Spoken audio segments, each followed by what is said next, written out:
Awesome. Welcome, everybody.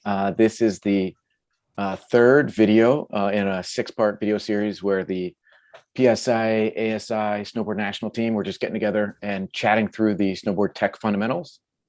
And tonight we're going to be jumping into a fundamental that is control the twist of the board through flexion, extension, and rotation of the body. And before we really kick off into that, I want to kind of go around the room and just let the whole team kind of introduce themselves. You know, I am Brian Donovan, again, with the ASI National Team, and let's kind of go around the room. Hi, everyone. I'm Stephanie Wilkerson. Everybody, Chris Rogers. Hey, guys. Tony Macri. Hey, Amy Gan Bailey. Evening, Matt Larson. Eric Rolls. Lyndsey and Chuck could not make it tonight. Their awesomeness was required somewhere else. We'll catch them on the next one. Yeah, absolutely. And like we said, you know, this is the third in a six-part series, and you're going to see us kind of jumping in and chatting through all the fundamentals and talking through what they mean to us in our own riding and us in our teaching as we work with students and work with you know, instructors and things like that. And so if you haven't checked out the first two, definitely make sure you check out Tech Talks 1 and 2, and then make sure you also subscribe down to this video so that you can make sure you catch 4, 5, and 6 coming out soon in the next couple of weeks as well. So let's kick it off. Again, tonight is control the twist of the board through flexion, extension, and rotation. And there's going to be a whole lot of opinions and thoughts of how this, you know, the little nuances of twist kind of get us into and out of situations, and all the cool things twist can do for us, or some of the things that twist does that we need to recover from. And so, you know, kind of set the stage at that. And if somebody wants to kind of kick it off, we can go.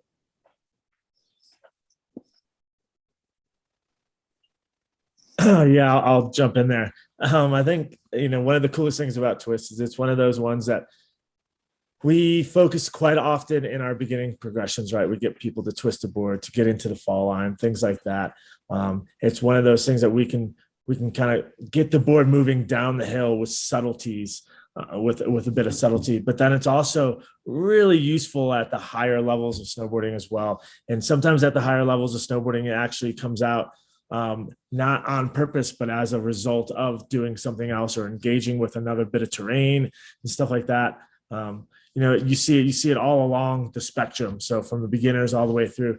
And, you know, to me, one of the coolest things is being able to manipulate how much twist and when you start the movement and when you react and get the snap or get the reaction from the movement. It's really cool. You know, one of those things that you know, especially doing a lot of level ones in the last couple of weeks, I've been doing a lot of level 1 exams. And one of the things that gets overlooked at the most is creating twist by, you know, if you imagine standing on your heel side edge and creating twist by an extension of the front ankle. A lot of people think that that's the way to do it. And we want to avoid opening the front joint to start that move versus like closing that joint with more of a knee movement. You know, I talk a little bit about making your front toes disappear by flexing your front knee and driving your knee across the board. So just some little things that, you know, that kind of come to mind when I think about twist. That's a good one, Tony. Especially with those beginner lessons, we often use our hands as almost like we're pushing down on the toe side, but really it's the opposite. And our demonstrations with our hands are often like completely the opposite. And I think I did it today. But trying to make sure that you're checking with your students and seeing what movements they're feeling and doing versus like, you know, somebody will be like, oh, my calves are killing me from being on my toes. And it's like, oh, well, are you pushing down on your toes? And they're like, yeah, that's what I've been doing. And that can be a game changer. Or the classic when they're sitting down, you're saying, look how your board can twist, and they're extending their front ankle just to show them. Or if you give them that peripheral view showing them, yeah, I can give them mixed signals. I think it's important to really tie in why too. I think what Tony talked about is key. And when you bend the ankle and the knee and you start to move towards that toe edge in his example, you start to move the center of mass as well, to move the center mass towards the new edge. So if you just open the ankle, you're pushing it away essentially, and your center mass will likely stay more over the heels as opposed to move across the toes. I think it might be important to take a step back real quick in case we have a new instructor or maybe someone who's not an instructor yet joining in, and just make sure that we're all on the same page about what twist is. And what we're talking about is that torsional twist along the length of the snowboard. So if you think of the snowboard twisting like a washcloth, like if you were going to grab one side of a washcloth and the other side and twist them in opposite directions, being able to twist the snowboard. And because of the way that our feet are mounted on a snowboard, we're able to create that twist along the length of the snowboard. And it's unique to our snowboards, actually. You think about like, this is the reason we have 6 fundamentals where the alpine side has 5, is that active ability to control the twist along the length of the snowboard, which can engage or disengage different parts of our edge. It can change the shape of our side cut. It can affect all sorts of other details about our snowboard. And what Tony and Eric are talking about and Amy are talking about there is that as we start a turn, maybe driving through and twisting the snowboard to release part of an edge as you start that turn. Yeah, Chris, I think. Oh, go for it, Larson. Yeah, just to circle back, we quickly jump into the abbreviated language of our fundamentals. And so you've heard us say the word twist a lot.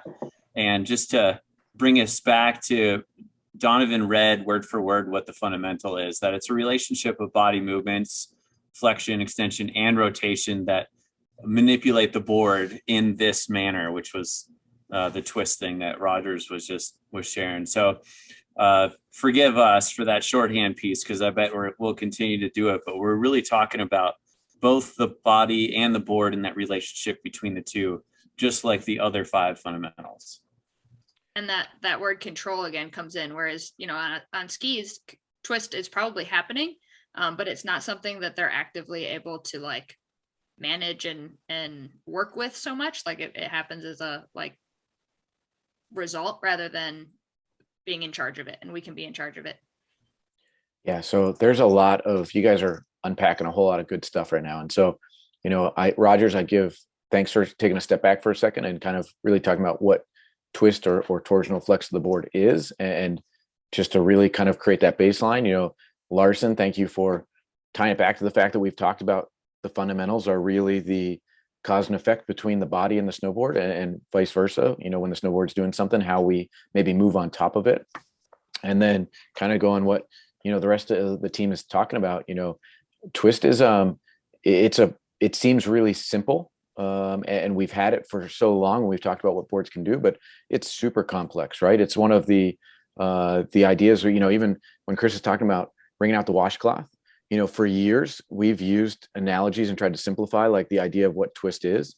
And then all of a sudden we've gotten people to think that this is twist and that they have to be open in one ankle and close in another ankle to get the board to twist. And sure, like that's one way we can show it. And it's easy with our hands to show it on the hill or sometimes maybe inside the boot, it's harder to see. But then all of a sudden we have instructors who think it has to be like this big move where one ankle is closed and one ankle is open at the same time. And it can be as simple as this, right? And then matching. And then you're just twisting because the feet or the ankles and the knees are not moving exactly at the same time. And we can put little inputs into the board. And I loved what Rolls talked about with we've talked where the fundamentals don't always live in isolation, right? In that beginner turn or even in that high end turn when, I'm standing on top of something super steep and I go to kind of twist my board to drive into the top of the turn. If I don't move my center mass across the board, I'm going to get lost and left behind pretty quickly. And so it's really important that, that there's other stuff that we're aware of as we're twisting. And it's such a simple move that we use from a day one lesson all the way up through our riding, in all zones of the mountain. But there's so many little nuances to kind of make sure that we don't leave behind. And I think it's just really cool. You guys called out some things that we've evolved to talk about that then have come full circle where we're like, oh, hang on. We don't want to twist to the extreme all the time, or we don't want to even use opposing twist necessarily.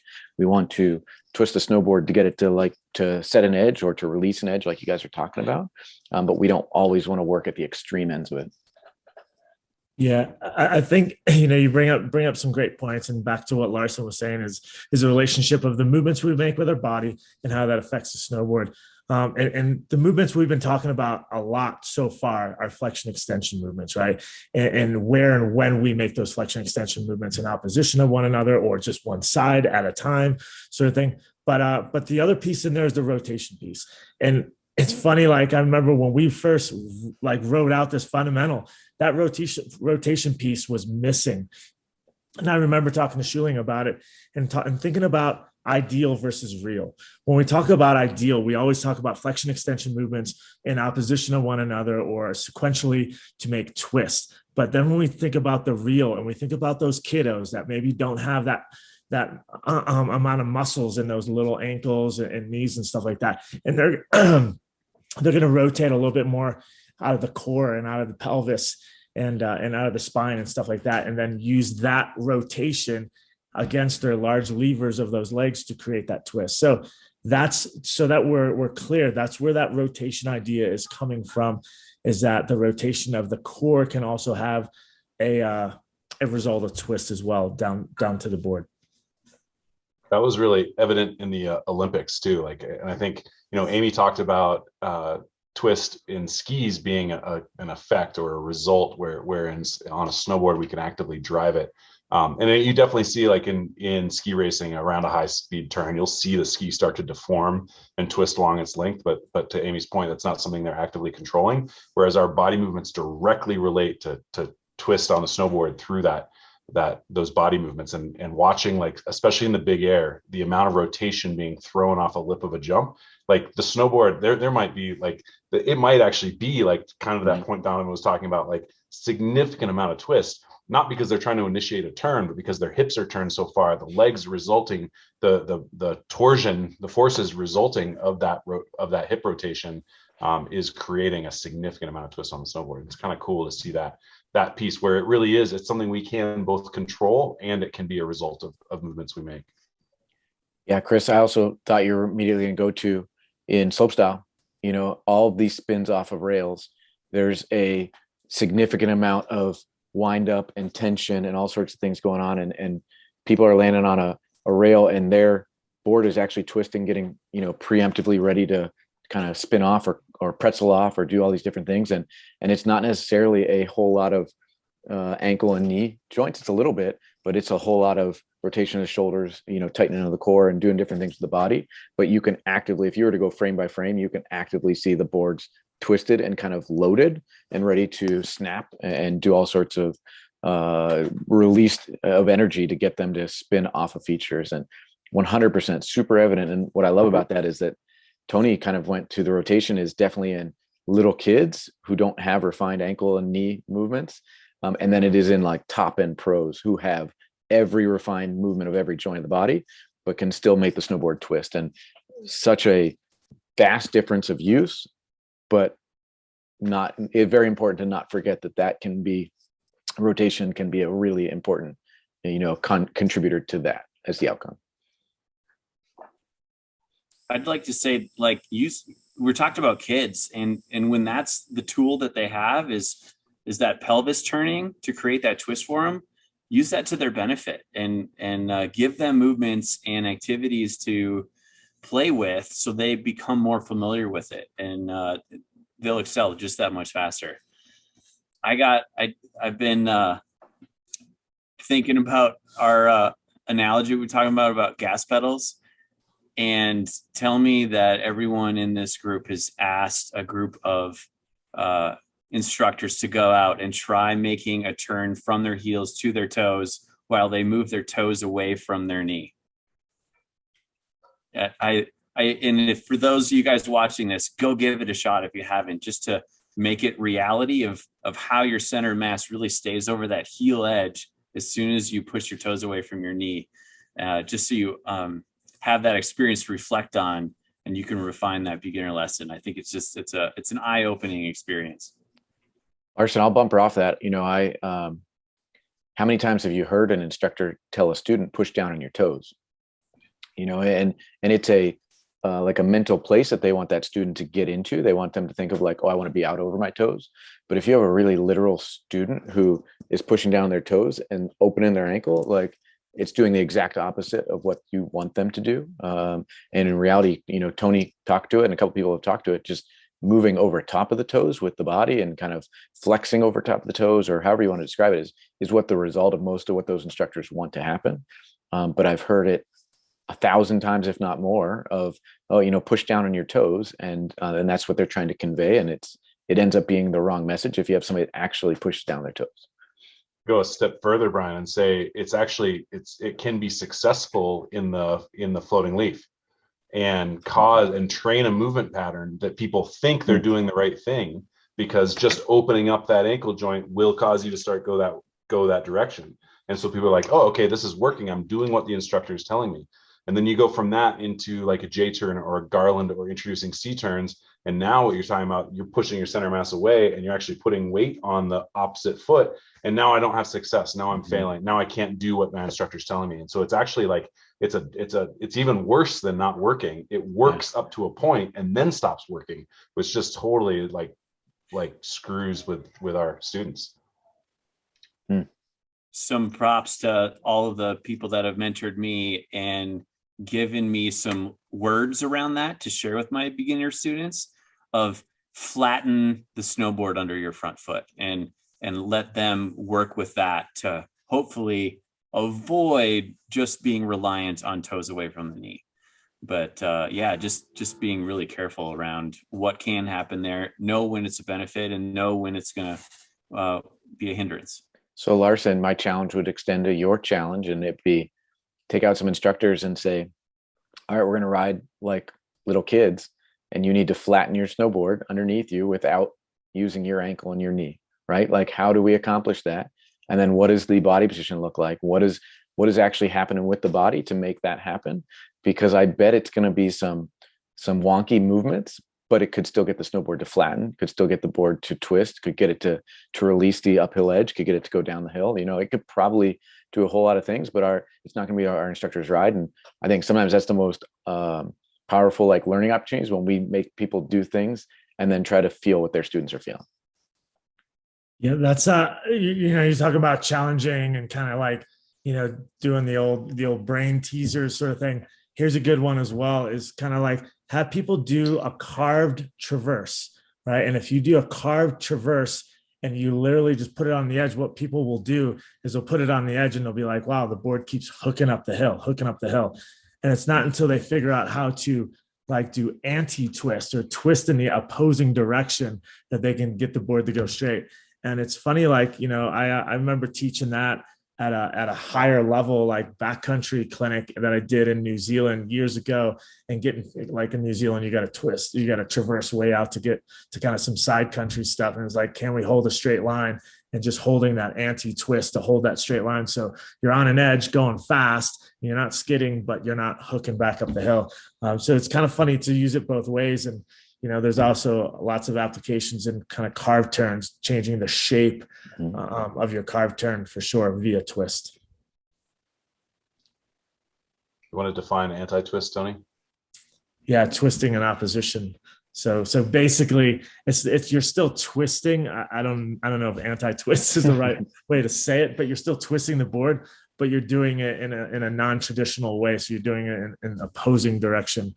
So you're actually, the idea is that you're holding a position where you're kind of flattening the front foot and pulling up the back foot, but you're holding it to go straight without getting, otherwise the side cut, right, of the nose of the board will hook back up the hill and kind of arc back up. And you don't want it to arc back up because you don't want to lose all your momentum when you're heading to some good side country spot. So I use the same term. I think about it being steering with the back foot through twist rather than the front foot, right? Like rather than like where we talk about driving through the front knee to create twist to start a turn. I think about it as increasing tilt through twisting under the back foot.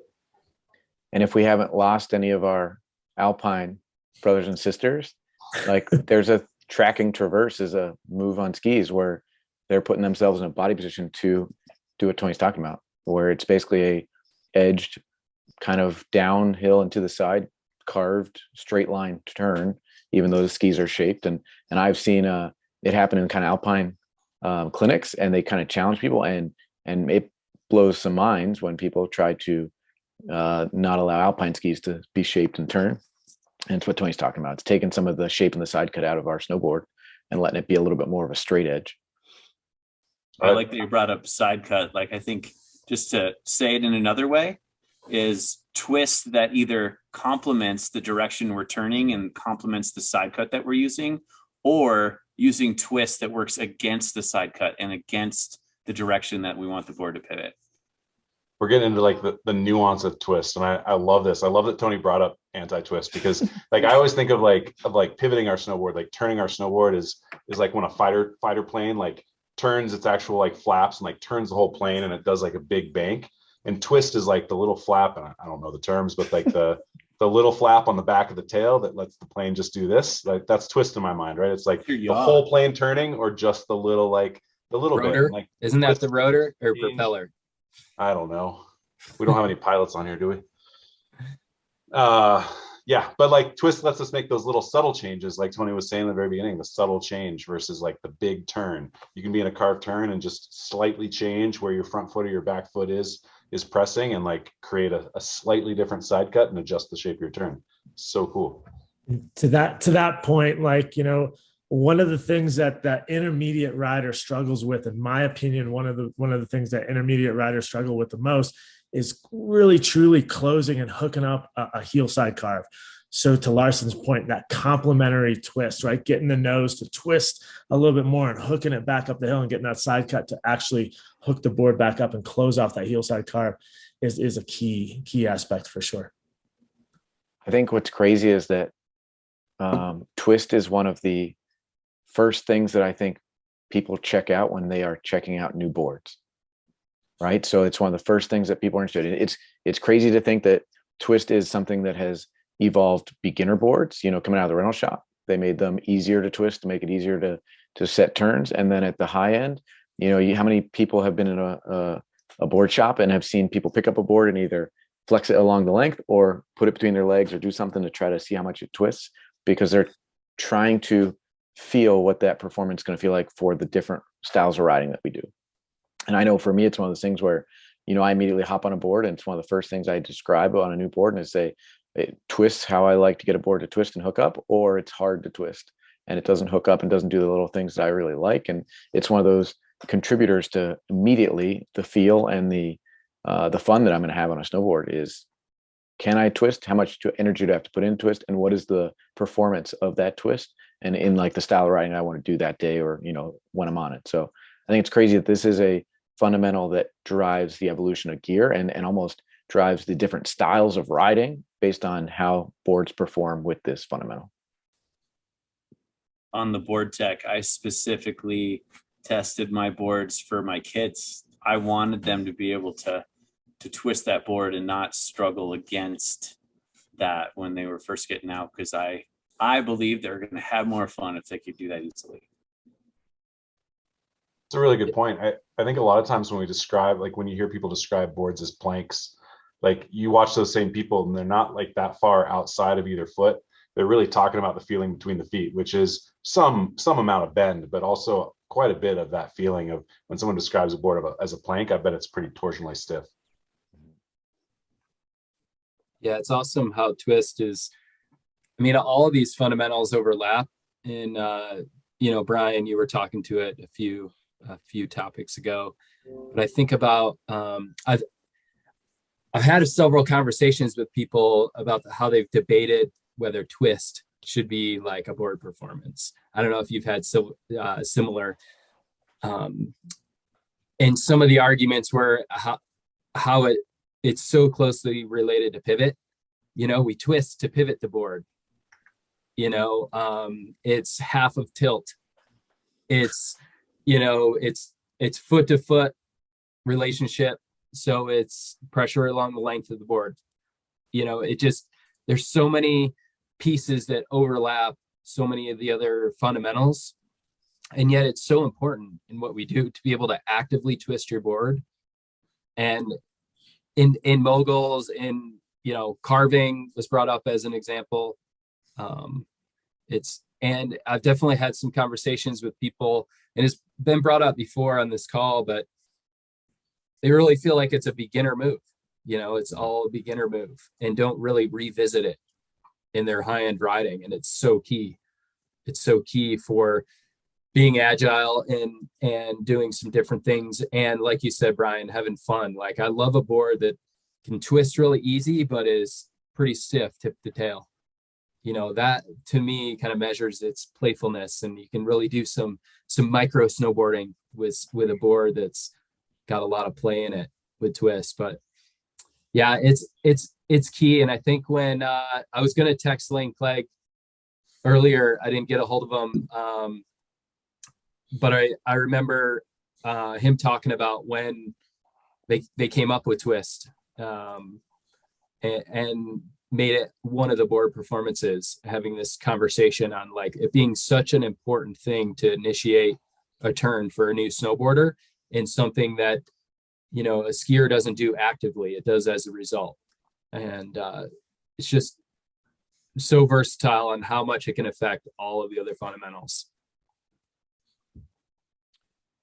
I think that roles like some of the stuff you're talking to, I think it's awesome to blow people's minds sometimes when you're talking about carving and you just say, I want you to initiate this carved turn by, through a twist motion where you're closing the front ankle and then closing the rear ankle. And it's not like this full on just immediate tip to the new edge, but it's kind of like a set of the edge.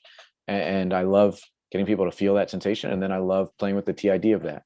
And because really, I struggle with this concept of like purely tilting both ankles at the same exact time at the same level of intensity is really hard to do, almost borderline impossible to do with precision.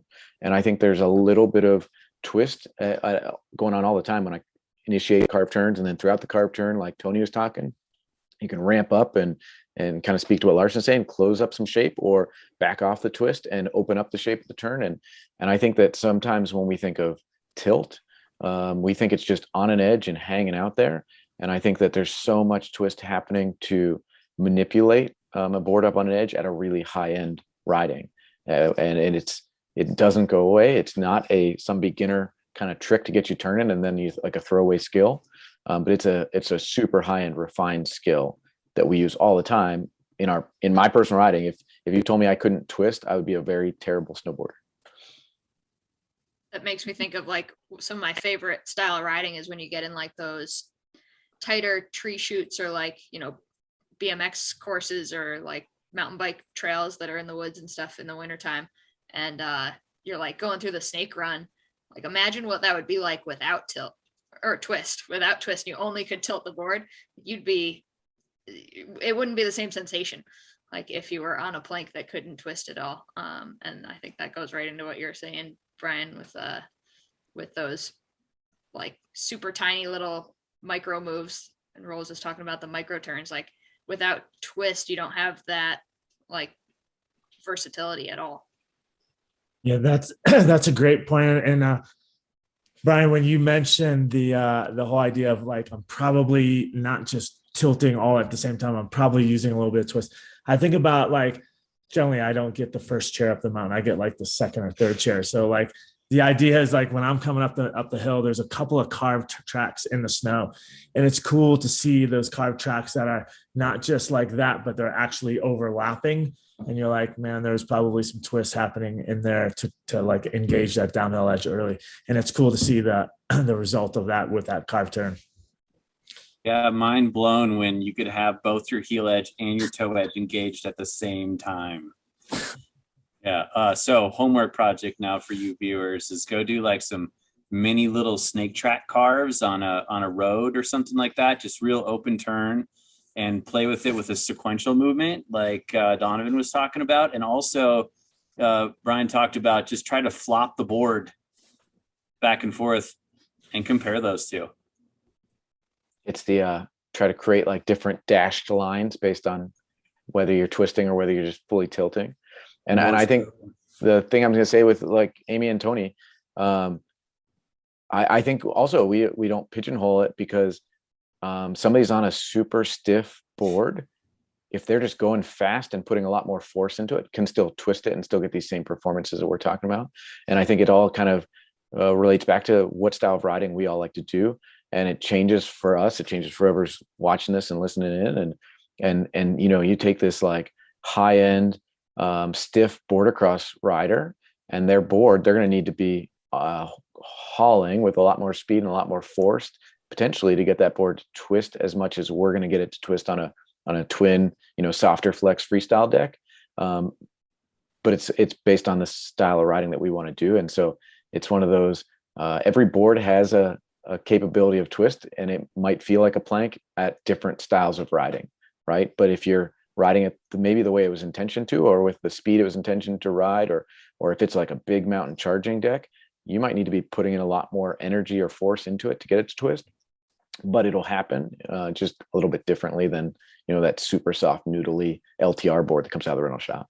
I think that goes back to, you're talking about slope style and making that happen in slope style. And I think a lot of those guys are on custom X's, like some of the stiffest boards, or even made stiffer than what the normal board comes in out of the factory, and they're able to do that because they're riding it with more force and more speed and stuff like that. They're able to do that no problem, and they're putting more rotation into it, like we were saying, and that's going to pull on the board more so than maybe what our ankles and lower leg muscles can handle. Hey guys, Chuck Hewitt here. Sorry, I'm kind of late to the party tonight, but I thought I'd just chime in. I'm pretty excited to kind of eavesdrop and kind of join in. I think twist is probably my favorite fundamental when we get to it, and I love hearing you guys kind of talking about it and just get into the equipment. And I love that we're not pigeonholed into twist only exists if we do it this way at the initiation of our turn or the finish of our turn. So I think that twist is so much more than that. And it's really cool. I think you guys alluded to, you can kind of see different riding styles come out. And one thing I've been playing with a whole bunch the last couple of seasons is how I twist my snowboard, right? And it's not always that kind of 1-2 sequential move at the initiation of the turn, which is kind of how we classically think about it. But, it's different moments throughout the whole turn and different intensities to kind of get that board to move a little bit differently. And I definitely, I've been riding a couple different boards this season, and you can feel the board twist, but I'll change my movements, and not just the kind of intensity of them, but sometimes the timing and the duration to get the board to make similar things happen in the twisting world. It was kind of cool to hear you guys kind of breaking it down more than just how we typically think about twist. Yeah, Chuck, you bring up a really good point, which is that differentiation between how we might use twist in our own riding at high speeds, at maybe at a full cert level or above, looking at how you're tackling steeps, how you're tackling park and pipe, and then there's how we teach twists. And going back to something Matt was saying earlier, something you're out there teaching President's Weekend right now. It's busy. You got a bunch of kids. Like we talk about the 4-step plan or the motor learning cycle regularly in our level 1 or level 2 lessons or certifications in terms of how we build up progressions. And I was just thinking about how many instructors don't introduce twist until they're already in the heel side slip and they start to introduce twist. And that goes back to what Matt was saying about opening the ankle joint as our way to introduce twist. And it's really easy to show that or feel that in the heel side slip and start getting into the floating leaf. But a cool, another challenge to throw out there is next time you've got people strapped in the flats, introduce twist there instead of on the hill, because at that point, opening the ankle joint is going to move you away and actually put you over the heel side edge, like we were talking about, where flexing the ankle, collapsing the ankle, and driving the lead knee over the toe edge to create twist will actually give you the feel of the movements that we're trying to create in the beginner. And it's such a cool, most of our fundamentals span very different worlds from a beginner application to a high-end application, but twist might be the most dramatic in terms of how we use it in that first time lesson to how we use it in our personal riding, and just a cool way to challenge yourself in your own riding. And then if you're out just getting slammed on level 1s this week, try introducing twist in the flats, and try introducing it through flexion of the knee and rotation of the hips and rotation of the femur within the hip socket when you're in the flats instead of when you're on the side slip hill. Yeah, to that point, one of the coolest things about twist, and I say this to students all the time and instructors training students all the time, is that letting things happen. And what I mean by that is that gravity's constantly trying to pull us down the hill. We're sitting across the hill on our heel side edge. And, I think somebody said it before, talking about just flattening the front foot, flattening the front of the board, driving the knee, closing the ankle, whatever it is, but it's a form of twist to allow the board to seek the fall line or allow the board to go down the hill. So I think so much, it's a whole idea of like back in the day with skiing, like the direct to parallel thing, when they're letting gravity take the skis downhill. This is the idea for snowboarding, is letting gravity take the board down the hill. And if we just let the board go fully flat, well, we might catch an edge, right? That's dangerous. So instead, let's just do it with half of the board. And all of a sudden we get the result that we're looking for. So yeah, also the other idea is that, if you've ever ridden a board that's edge high, it's the scariest thing ever, right? Especially if you get on some firm snow and you're kind of feathering it and you end up kind of going like, and you're just kind of like, don't ride it flat. And you're just kind of like getting your weight and the pressure across from edge to edge. Well, think about just making micro twisting movements to never be fully committed to one edge. And you could save yourself in that regard as well. I'm gonna have to try that. Tony, I think of that when you're just riding, like you have those trails that end with that super long flat run out and people just kind of like point it and go. And there's those times where sometimes there'll be like little rises and little parts of the terrain. And I'm very seldom just trying to actually sit on a flat board through those, because you get those little like drifting and migration moves and it's scary. And so like going through those flats, you start pinballing down. Yeah. And in reality, like you're doing little micro adjustments where you're just twisting the snowboard, sometimes just front foot, sometimes both feet, but you're like engaging just a little bit of an edge. You're going in a straight line for the most part, but you're not just riding a flat snowboard. And it's whenever people do that and you kind of see like the little bits of spray kicking off and you're like, oh God, and you like through all your experiences know it, that they're like a moment away from having a terrible experience. And you're like, man, how do I convey that I am actually putting little bits of pressure on my edge and I'm twisting my snowboard ever so slightly, just so I don't have that scary Zamboni feeling. That's why those meandery greens are like some of the toughest things to experience as you're getting off of the beginner hill and like starting to try to get around the mountain. And then we end up on one of those traversy trails.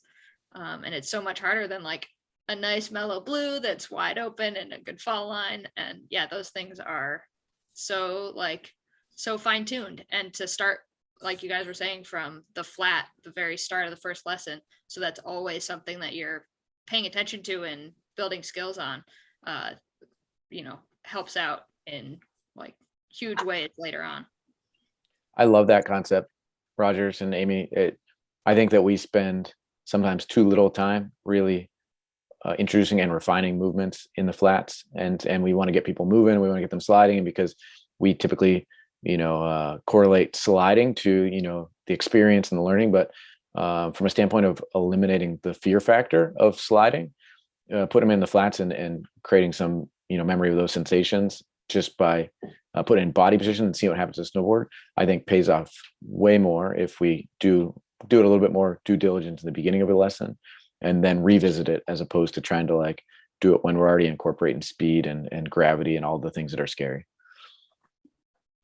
Hey, I got a question for you guys, and apologies if you kind of have covered it already, right? We're kind of talking about some of these reactive movements we're making as we roll through the flats, and my head kind of drifts the opposite direction a little bit.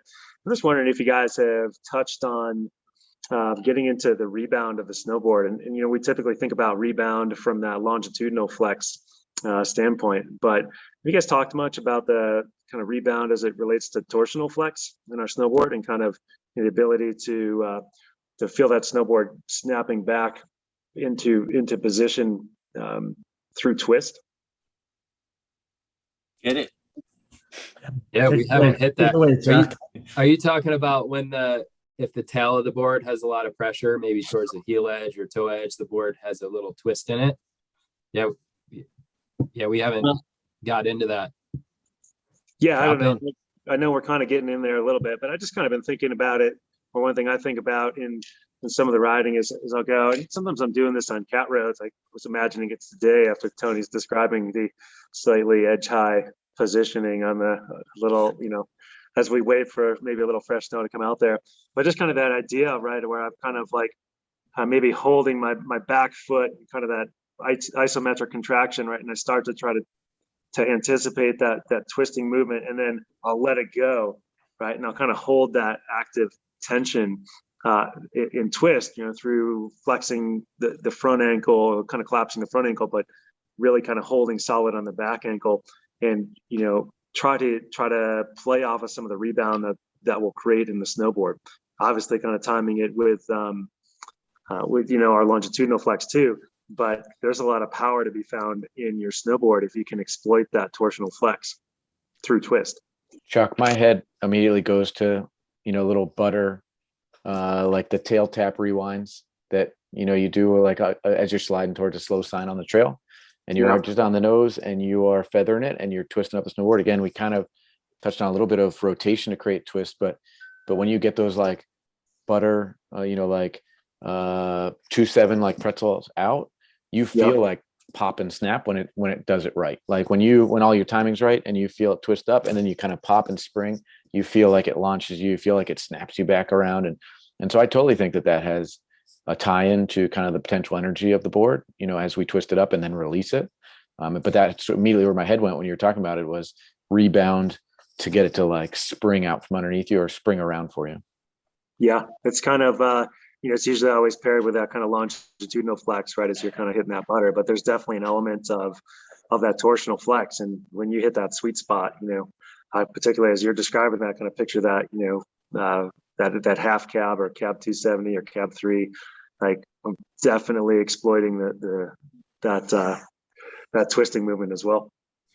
Yeah, I think about just the other day, I was doing a clinic and we were going through an activity like dolphin turns, for example. And I had some people playing with it because they were worried about it, doing it more down the fall line. There, it became a lot more of that longitudinal rebound that you're talking to, Chuck. And then having them do it more across the fall line, finishing off a turn, that's where you're starting to tie in a lot more of that twisting rebound blend to the longitudinal, which is great. Okay, so knowledge nugget, going back to that beginner lesson, stance has a lot to do with a rider's ability to manipulate the board with twists. So when we're talking about this fundamental, if you have a rider whose stance, whose feet are really close together, that means they're trying to twist this much board. It takes a lot of effort to create twist in a short distance of board versus having a wider stance and more space between the feet. So expect when that person walks up to you and they have their bindings right next to each other, they're going to struggle a little more with being able to create some twist in their snowboard. Larson, you could also say stance angles and the way the body flexes, right, is going to affect twist, depending upon, I was running a clinic the other day and I had a gentleman who was running like posi front angle and then almost zero on the back foot, or maybe even a little posi on the back foot. And we were having to work on a lot of fore aft moves, but we were also having to work on a lot of different body positions to get him to be able to get some like purposeful twist out of his snowboard. And so I think that stance angle, whether it might be neutral zeros or whether it's duck or whether it's posi, really you need to take that into a factor of how does it help or hinder us from being able to twist it and twist it effectively too. So I think width of stance, and then I think angles are going to definitely play in.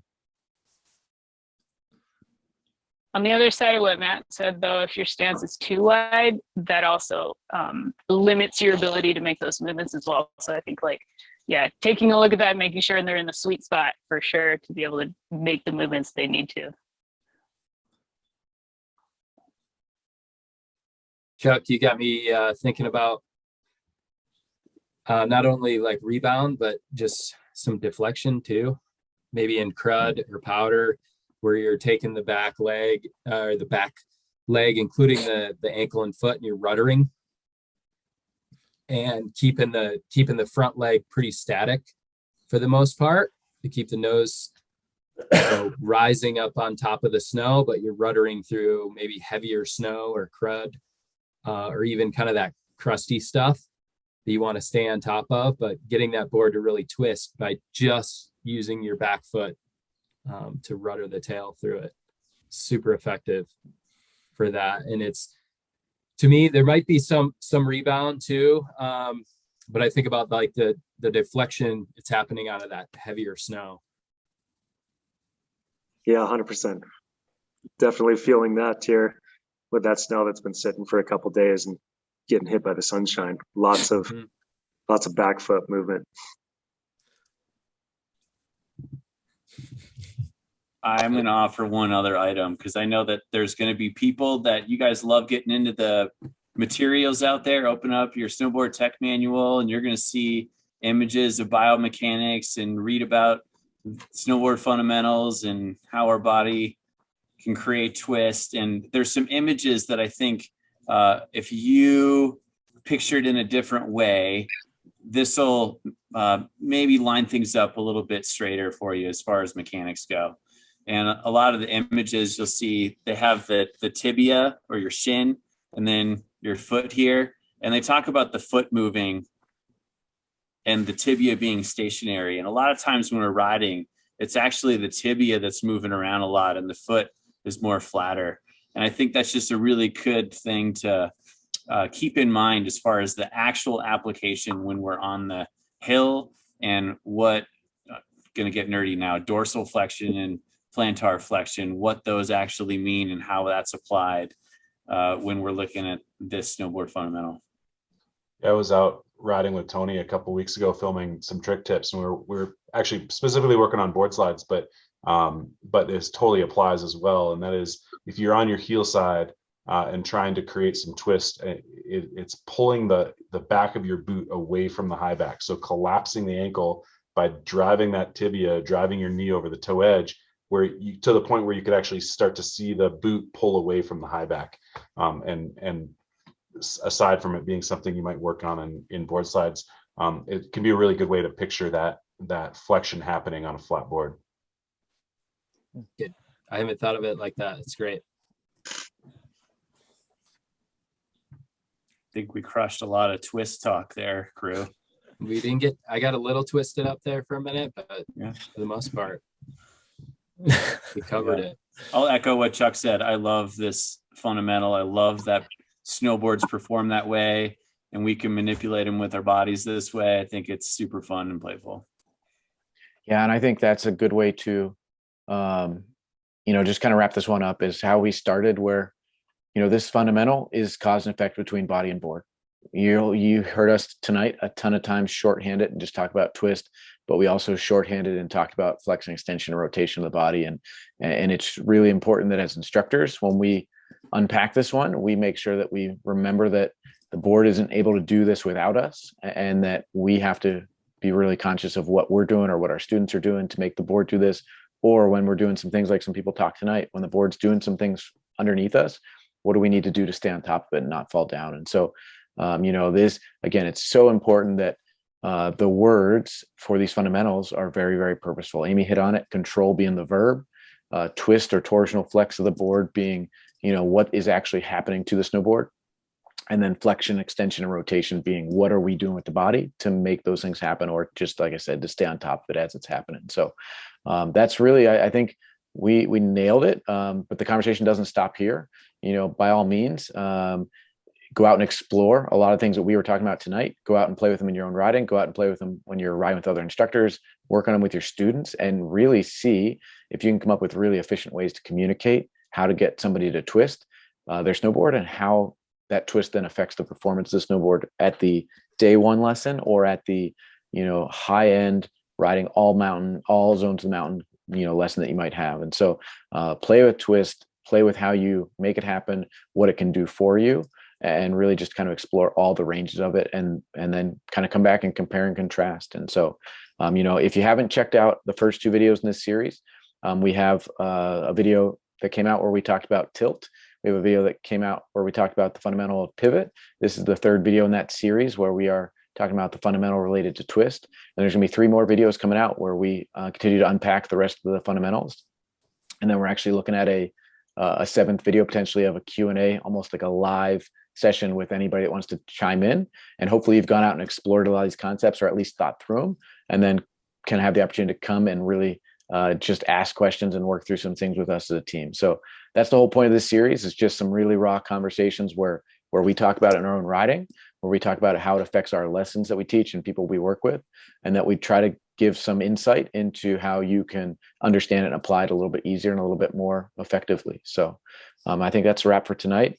The last plug, Rogers, hit Rider Rally. Hit us with it. Yeah. There's still a few spots left for Rider Rally. We're getting pretty close to sold out. So if you're thinking about joining us at Big Sky for a couple of days, whether you want to go work on how to twist your snowboard, maybe you want to work on some big carves and play with Tony's concept of anti-tilt or anti-twist in those carves. We could work on some anti-tilt too, but maybe on some boxes with Amy, rails with Amy, we'll do some anti-tilt, and then in with Tony, get into some anti-twist.